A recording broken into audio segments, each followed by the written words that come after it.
In the governor's audience chamber, where shadows clung to the corners like old secrets, a palpable tension thickened the air. The vast, dim room was a stage set for a confrontation, and the first player was making their entrance not with words, but with an act of deliberate force. Two hands, knuckles white with strain, seized the intricately carved arms of a heavy wooden chair. The wood, dark and polished, groaned in protest as it was dragged across the cold, unforgiving tiles of the floor. Each inch of movement was a declaration, a sharp, grating sound that sliced through the charged silence, echoing off the high, vaulted ceiling. The screeching was a prelude, a raw, physical expression of the conflict that was about to unfold. The chair was not merely being moved, it was being positioned, a piece on a chessboard set with finality. With a resonant thud that reverberated through the chamber, the chair was set down.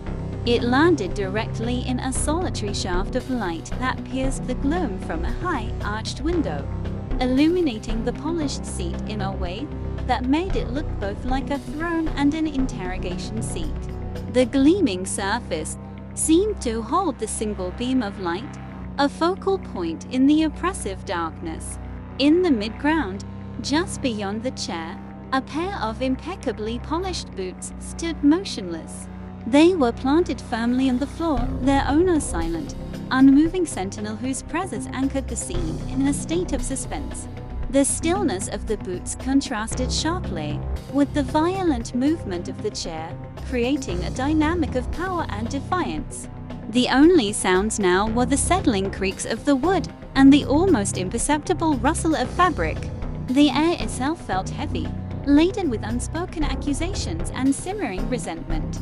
Every element in the room, the single shaft of light, the imposing chair, the still figure, contributed to a sense of foreboding. This was not a meeting, it was a reckoning. The silence was not empty but filled with a potent, almost explosive energy, waiting for a single word or movement to ignite the inevitable clash. The stage was set, the silence was deafening, and the encounter was about to begin.